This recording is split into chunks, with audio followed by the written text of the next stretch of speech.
Scientific career opportunity हे आजच्या कार्यशाळेचे special lecture आहे. Doctor S Mughal-e sir यांना विनंती करतो की त्यांनी आम्हाला मार्गदर्शन द्यावे. शुरू करें. अभी when we are talking about scientific career opportunities to get entry into any national laboratory, it can be BRC, it can be ISRO, it can be CSIR. For you to have some फंडा, क्या preparation करना है, कैसा करना है, and क्या opportunities है DAE में, उसके बारे में थोड़ा डिस्क्रिप्शन दूंगा. And you can ask me questions if you have any doubts. When we are talking about ये डिसिप्लिन्ड लाइफ चाहिए. जब आप लोग कुछ पाने के लिए generally what you need to do is you have to set some sort of discipline. I will do this, I will do in this manner करके एक डिसिप्लिन लागू करना चाहिए. पढ़ाई में एंटरटेनमेंट का भी थोड़ा टाइम देके, but you need to say that this is your goal. So for this the way the approach will be like this. वो दूसरा आपको नहीं दे सकता है, खुद आप उसको प्रैक्टिस करना पड़ेगा. उसको मैं स्टूडेंट डिसिप्लिन बोलता हूँ. First and foremost you need to decide what you want, and what you want उसको अचीव करने के लिए खुद में एक काबू होना चाहिए. That I say that student discipline. Now you need to set goal. When you need to set goal, आपको 3 years, 5 years, 10 years down the line, जब आप प्री कॉलेज छोड़ के बाहर आओगे तब आपका क्या रहेगा. 5 years down the line, 2 साल कॉलेज छोड़ के बाहर आने के बाद क्या आप खुद को उम्मीद करते हो. When you are becoming 30 years, what is your expectation? Your own expectation. प्राप्त करते हो या उसके नजदीक 80%, 90% आते हो, that is different thing. But you need to have a goal. Yourself. Nobody, not even your parent, not even your well-wisher will set. You have to set for yourself. आप खुद आपका goal set करना चाहिए. हम लोग को घोड़े को पानी के पास लेके जा सकता है, मगर घोड़ा पानी पीना चाहिए. हम लोग को पानी पिला नहीं सकता है घोड़े को. तो आप खुद को एक गोल सेट करना चाहिए. नेक्स्ट, सेल्फ कॉन्फिडेंस ये चीज है. बाय बात हमारा फियर ऑफ फेल्यूर हमें रुकाता है. हमारा लाइफ में हमें आगे बढ़ने के लिए रुकावट जो है वो हमारा risk of failure. Risk of failure अगर ज्यादा होगा तो आपको सक्सेस का जो उन्नति है वो आगे होगा नहीं. तो इन दोनों में कंपटीशन रहेगा. Testing success, risk of failure. अगर रिस्क ऑफ फेल्यूर ज्यादा है, टेस्टिंग सक्सेस डिले हो जाएगा. अगर टेस्टिंग सक्सेस का जो जोश रिस्क ऑफ फेल्यूर से ज्यादा रहेगा तो आप आगे बढ़ सकते हैं. तो आपको करना पड़ेगा सेल्फ कॉन्फिडेंस. ओवर कॉन्फिडेंस अलग चीज है, सेल्फ कॉन्फिडेंस अलग चीज है. Please remember. आगे, it is only a matter of time. वो भले जल्दी फर्स्ट अटेम्प्ट में वो सक्सेस पाएगा, या फर्स्ट अटेम्प्ट में नहीं है तो सेकंड अटेम्प्ट में या एक्सपीरियंस सहित वो डेफिनेटली उसको सक्सेस मिलेगा. हार्ड वर्क है तो कुछ भी नहीं रुका सकता है. फियर ऑफ फेल्यूर नहीं रहेगा. हार्ड वर्क कर रहा है बंदा, वो फियर ऑफ फेल्यूर नहीं है तो वो सक्सेस पाएगा ही. Matter of time. First attempt में क्लियर किया या सेकंड अटेम्प्ट में क्लियर किया, उतना ही फर्क रहेगा मगर सक्सेसफुल रहेगा. कम्युनिकेशन करो. आते हुए भी, कॉन्सेप्ट क्लियर होते हुए भी अगर आपको शंका है मन में तो आप बोल नहीं पाते हो. डाउट रहेगा तब भी ये तो गैलोस नहीं है कि आपको गला इसमें लटकाया जाएगा, आपको जान जाएगा. वो तो चीज नहीं है. बोला गलत है तो ठीक है, गलत हो गया, but it is not going to take life और डेथ. कमेंट ओवर इंग्लिश अगर सक्सेस जिला आप मानते हैं मैं, तो beggar in England speaks very good English, तो he should be very much successful. तो भिखारी, तो लैंग्वेज से कुछ लेन देन नहीं है। अगर आपका कॉन्सेप्ट क्लियर है, अगर आपका यूनिकनेस है, तो फॉरेनर आपका लैंग्वेज समझने के लिए एक इंटरप्रेटर रखेगा। आप क्या बोल रहा है जरा बोलो यार, क्या वो बोल रहा है। तो लैंग्वेज से कुछ आपको मिलने वाला नहीं है। तो हम लोग बिना मतलब का इंग्लिश का बोझ लेके इंग्लिश में बात करेगा कोई इंटरव्यू क्रैक कर पाएगा, ये गलत है। अगर आपका कॉन्सेप्ट क्लियर है, मराठी में बोल रहे हैं, तो इंटरव्यू कमेटी में जिसको मराठी आता है उसको पूछा जाएगा सही बोल रहा है गलत बोल रहा है। वो अगर आप इंग्लिश में अच्छे से बात करेगा तब भी गलत बोलेगा, तो आपको बोलेगा ठीक है, you can go, we will call you, वो के भेजेगा। इंग्लिश से आपको कुछ उधर जॉब नौकरी मिलने वाला नहीं है रिसर्च सेंटर में। दूसरा, फंडामेंटल्स जरूरत है। जब भी आपको कहीं कुछ अच्छा पाना होगा तो फंडामेंटल्स जरूरत है। अगर फाउंडेशन सही नहीं है, बड़ा पढ़ाई का इमारत नहीं आएगा। डेप्थ के बिना वो 30 फ्लोर बिल्डिंग तो खड़ा होगा नहीं। तो फंडामेंटल के बिना लाइफ में सक्सेसफुल होने वाला डेफिनेटली इम्पॉसिबल है। आप अगर ये फिजिक्स में, केमिस्ट्री में, ज्योग्राफी में, मैथ्स में, किसी भी सब्जेक्ट में, because I am speaking to students, I am not speaking about business, I am speaking to students. तो स्टूडेंट्स को स्टूडेंट्स के लैंग्वेज एकेडमिक्स बताना पड़ेगा। अगर आपका 10वीं, 11वीं, 12वीं, फर्स्ट ईयर, सेकेंड ईयर का कॉन्सेप्ट क्लियर है, तो आगे आपका रिसर्च में, आपका स्पेशलाइजेशन में आपको खड़ा हो सकता है फील्ड ऑफ स्पेशलाइजेशन। अगर आपका कॉन्सेप्ट पहले से शेकी है, कितना भी आपका स्पेशलाइजेशन होगा, एक न एक दिन वो कला दिखाया जाएगा। So fundamental is very important.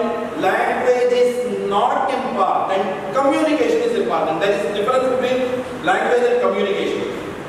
Language बोलना, communication convince कराना, way of speaking। आपको अगर मैं उसमें मेरा जो thinking है वो convincingly बता पाता हूँ, that is called communication. So communication अलग है, language अलग है।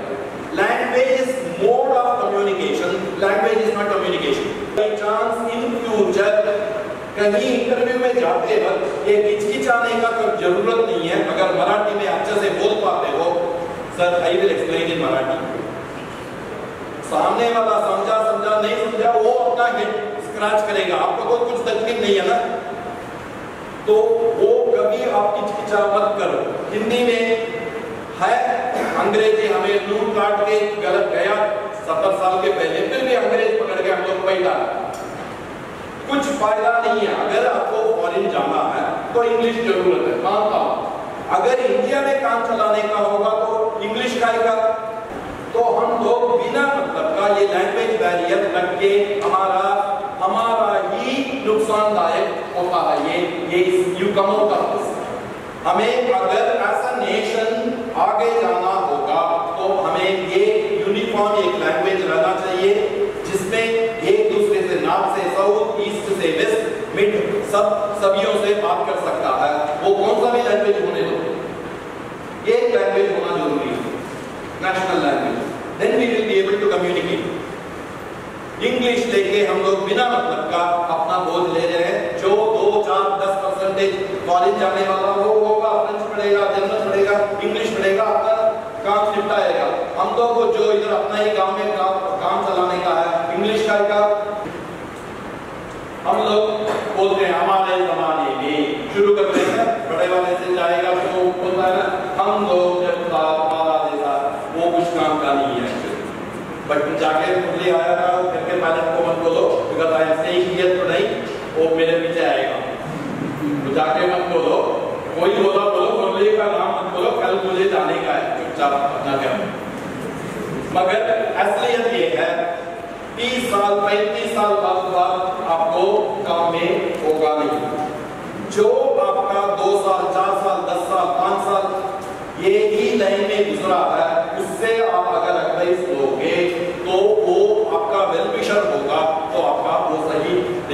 निकाल आएगा।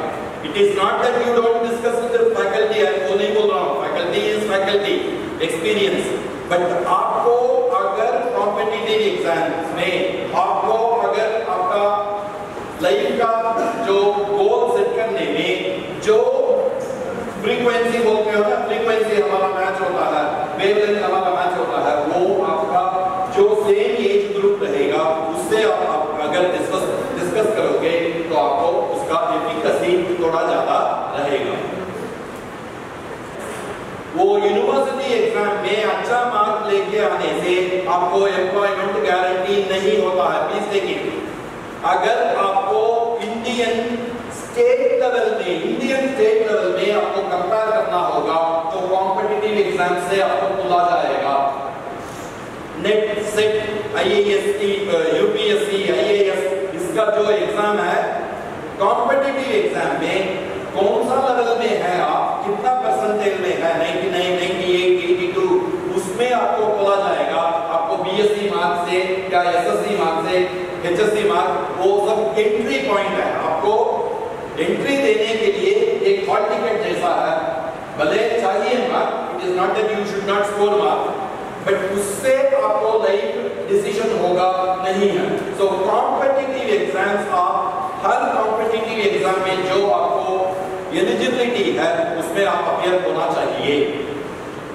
फ्रंटलाइन सोल्जर मान लो, चेस तो खेलते होगा, खेलते हुए तो देखा हुआ होगा, सिर्फ ये कॉइन है जो बाकियों को प्रोटेक्ट करेगा, खुद को प्रोटेक्ट करेगा, आगे गया 180 डिग्री सामने वो बन सकता है, कुछ भी बन सकता है, वो किंग भी बन सकता है, एलिफेंट भी बन सकता है, या हॉर्स भी बन सकता है। सही है? परसिवियरेंस, वो उसका कॉन्फिडेंस के दौरान, वो तो खुद खेलेगा नहीं, आप खेलोगे, मगर आपका जो है उसका माध्यम से आप खेल रहे हो, करेक्ट? वो परसिवियरेंस बोला जाता है। ये परसिवियरेंस रहेगा तो ये जो कॉइन है वो क्या प्राप्त करने का है, सब प्राप्त कर सकता है। पैकेट मनी तो लेते होंगे, पेरेंट्स से तो पक्का वो पैकेट मनी सबको मिलता है। प्रिजर्व करो only for entrance examination fee. Entrance exam जितना देते हो वो खुद को आप एक कॉमन स्केल में मेजर करोगे, मेरा इतना है, मेरा परसेंटेज इतना है, वो इस यूनिवर्सिटी में या इस कॉलेज में मैं फर्स्ट आया, या इस यूनिवर्सिटी में मेरा 3rd रैंक है, उससे भले एंट्री टिकट, हॉल टिकट मिलेगा एक जॉब के लिए, आपको इंटरव्यू देने के लिए, मगर वो जॉब दिलाएगा नहीं। तो कॉमन एंट्रेंस टेस्ट जो भी रहेगा आपको कम से कम एक पोजीशन में लाभ खड़ा करेगा। पेशेंस, रिस्क ऑफ फेल्यूर से सक्सेस वो होना चाहिए। प्लान, आपको एक प्लान होना चाहिए। You need to practice what you want to do.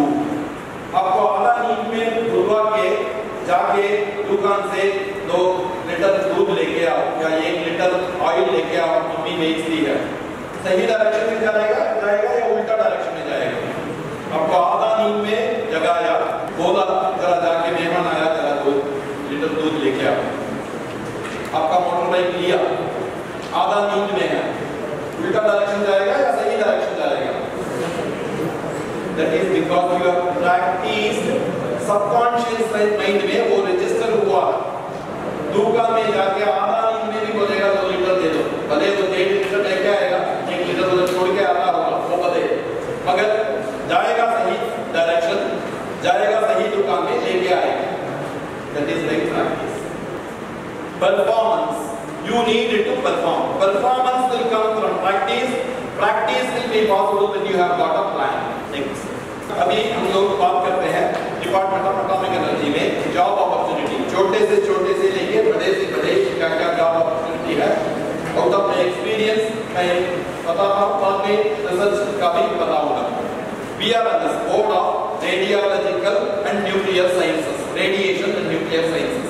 इसमें रिसर्च वर्क का वो भले एम्प्लॉयमेंट होगा या आप दूसरा इंडस्ट्री में एम्प्लॉयड है, एकेडमिक में है, फैकल्टी है, फिर भी आपको ये प्रोग्राम में हिस्सेदार बन सकते हैं।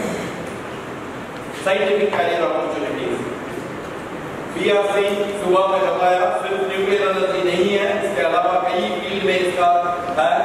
हमारा मैंडेट है एनर्जी, इसके अलावा नेशन सिक्योरिटी में, नेशन बिल्डिंग में हमारा हिस्सेदारी। We have got as on date electricity consumption is less. We are underdeveloped country. We are not developed country.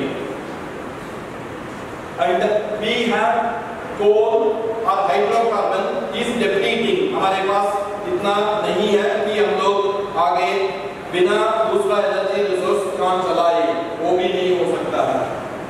Renewable energy जो रिन्यूएबल है will peak out. It will not be over a larger period of time. एक time के बाद वो मिलना भी मुश्किल हो जाएगा। So in that context हमें alternate resources ढूंढना पड़ेगा clean green form में। आप मानते होंगे हम लोग को उसी establishments में है, तो हम लोग बोलते हैं कि nuclear energy is a clean form of energy, is consuming very small amount and it can be used for a wider time of interval। फिर भी इसका कुछ challenges भी है, मगर अपने पास technical know how, international field में जो टेक्निकल नो हाउ है उससे कम नहीं है। This technical know how come नहीं है, that is because of our hard work. We are hard working people. Indians are by and large hard working in nature. And the next generation, third generation, when we are going, I will retire and then go. After 10 years, another batch will retire and then go.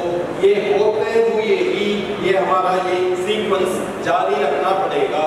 तो in that context, we need to have good, competitive, hard-working, intelligent people. Then only ये काम चलता रहेगा आगे। यही ये picture will say it's details. सिर्फ महाराष्ट्र, सिर्फ गुजरात या सिर्फ साउथ, सिर्फ नॉर्थ में नहीं है, spread out all throughout the country. Picture आप देखोगे DAE का यूनिट फिलहाल कश्मीर से कन्याकुमारी, गुजरात से असम, सब जगह। तो कहीं किसी भी इंटेलिजेंट हार्ड वर्किंग बंदा है, उनको जॉब अपॉर्चुनिटी, रिसर्च अपॉर्चुनिटी मिल सकता है। ये बाबा एटॉमिक रिसर्च सेंटर है मुंबई, ये southern unit Kalpakkam Indira Gandhi centre for atomic research, ये न्यूक्लियर पावर कॉर्पोरेशन जो इलेक्ट्रिसिटी जनरेशन कॉर्पोरेशन है, accelerator Raja Ramanna centre for advance technology. हमारा जो गैजेट्स है हमें रिएक्टर्स में, मॉनिटरिंग में, सिक्योरिटी में इस्तेमाल करने के लिए जो नॉर्मली इलेक्ट्रॉनिक गैजेट्स जरूरत है, इन हाउस हम लोग मोस्ट ऑफ द गैजेट्स बनाते हैं। कुछ चीज हमें इंपोर्ट करना पड़ता है, but by and large about 70 to 80% is in-house made. Electronic Corporation of India Limited is carrying out. India is exporter of heavy water.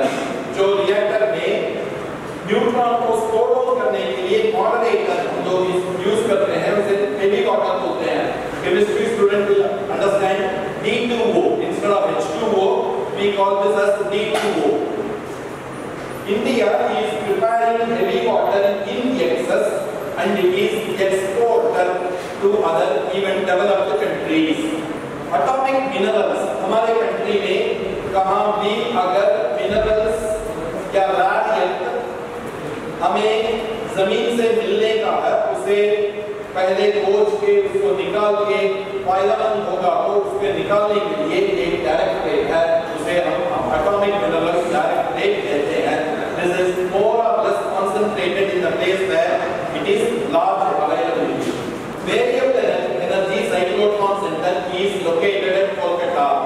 Medical research, medical cyclotron ये सब इसमें कोलकाता बेस्ड सेंटर में अवेलेबल है। Physics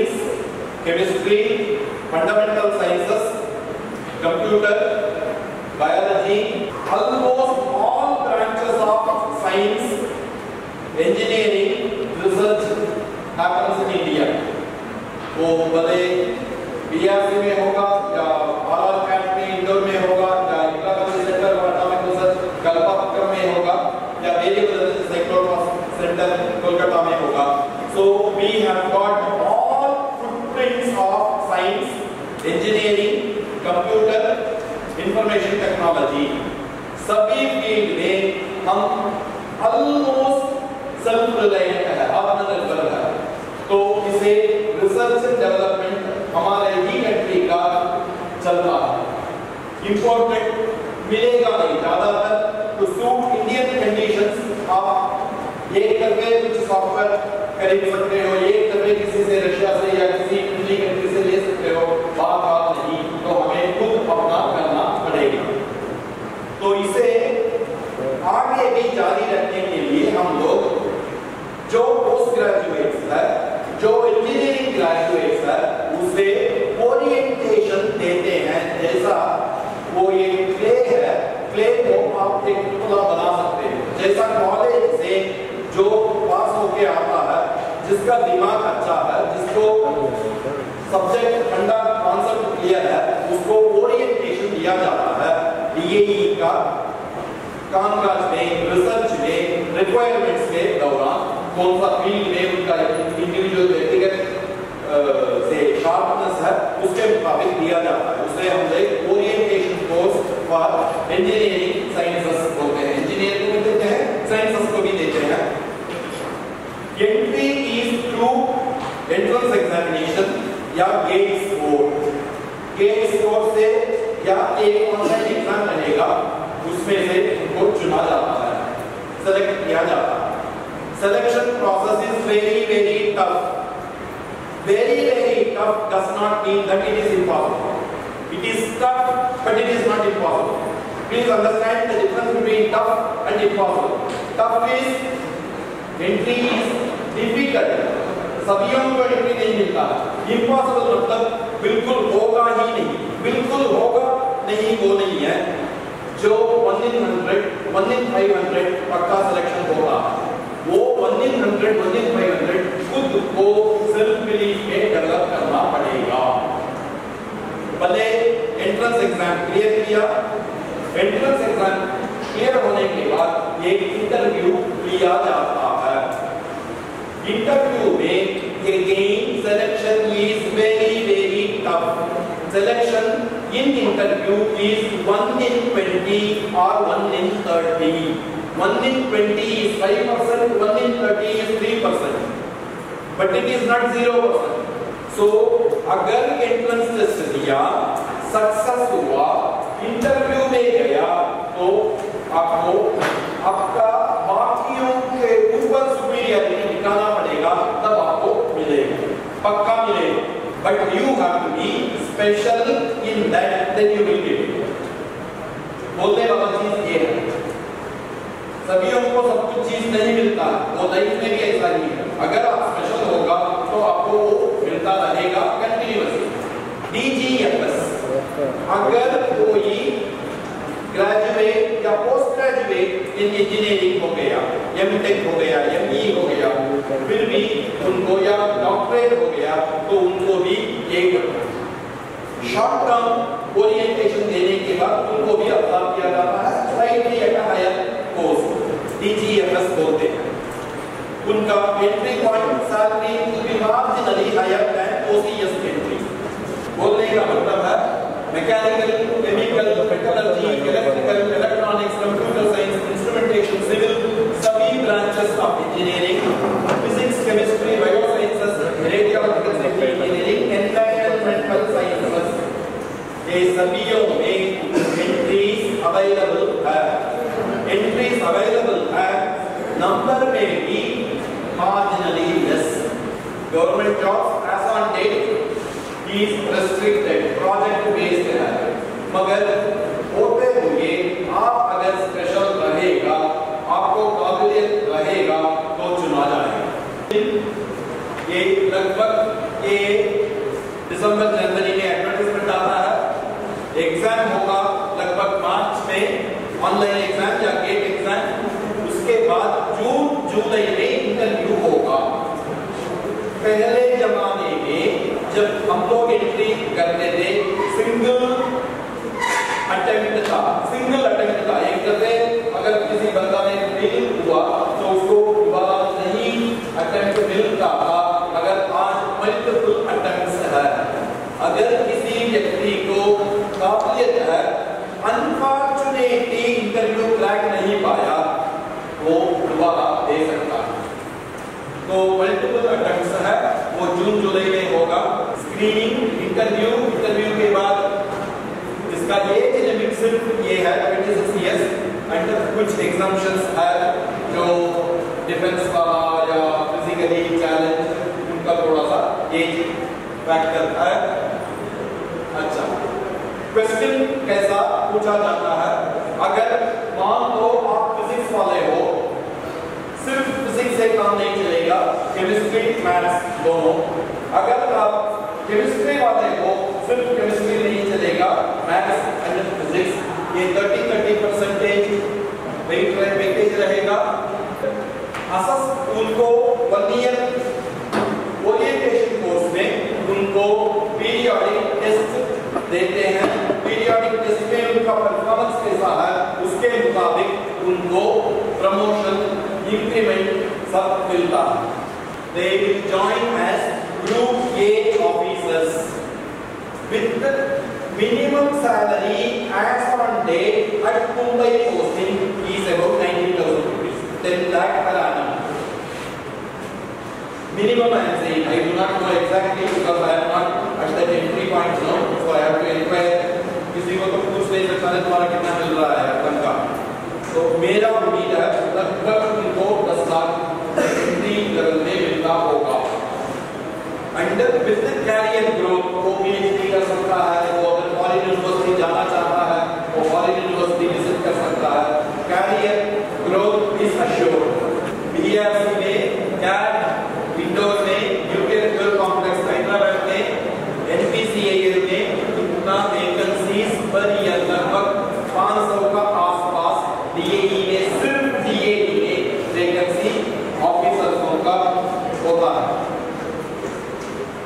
अच्छा, scientific assistants, ठीक है, scientific officer सुना, scientific assistants जो ग्रेजुएट्स है एसएससी एचएससी में 60% and more, under in graduation 60% and more they will be able to apply. उनको एक एंट्रेंस टेस्ट दिया जाएगा। एंट्रेंस टेस्ट के बाद उनको 2 years nowadays 2 years intense training दिया जाता है। 6 months classroom training, 1.5 years on job training, और उन्हें साइंटिफिक असिस्टेंट सी पोस्टिंग दिया जाता है। Where I believe the Bombay posting minimum salary is about 7.5 lakhs per annum, which is not less. Again, they will be able to do post graduation, they will be able to do doctorate if they want. Calibre है तो आगे उन्नति भी होगा। Technical assistants अगर diploma वाला, ITI वाला रहेगा, उन्हें भी ऑफिस में, टेक्निकल जॉब में, वर्कशॉप में, इलेक्ट्रॉनिक्स फील्ड में उन्हें कुछ न कुछ जॉब अपॉर्चुनिटीज उन्हें भी रहता है। उन्हें भी कैट 2 ट्रेनिंग के माध्यम से लिया जाता है। And they will be also trained, given orientation, and then given tradesmen or technical assistant posting में उन्हें around 5 lakh per annum opening salary मिलता है। बोलने का मतलब ये है, पोस्ट ग्रेजुएशन से लेके ग्रेजुएट इंजीनियर से लेके साइंस ग्रेजुएट से लेके आईटीआई डिप्लोमा होल्डर से लेके सभी को different levels of point of entry है जो अपना आगे प्रोग्रेस कर सके। इसके अलावा board of nuclear sciences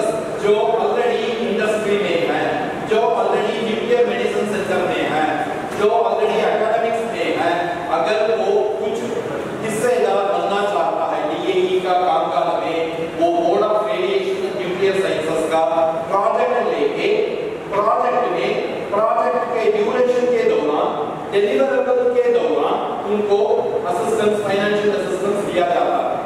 it can be as small as 50,000 to as large as crores of rupees. Assistance for carrying out research which is DAE का कुल। भले आप अगर सॉफ्टवेयर में अच्छा डेवलपर है, इंस्ट्रूमेंटेशन में अच्छा डेवलपर है, एनालिटिकल टेक्निक्स में अच्छा काम करने वाले हो, या फिजिक्स रिसर्च में, एकेडमिक्स में, यूनिवर्सिटी में काम करते हुए अपना स्टूडेंट सहित अगर कुछ करना चाहते हो तो DRMS प्रोजेक्ट के दौरान छोटा से प्रीमच प्रोजेक्ट से लार्जर प्रीवियस प्रोजेक्ट तक 1 लाख to 1 करोड़ किसी भी प्रोजेक्ट लेके काम कर सकता है। कुछ कमिटीज हैं, वो कमिटीज आपका प्रोजेक्ट का इवैल्यूएट करेगा, फाइनेंशियल असिस्टेंस दिलवाएगा।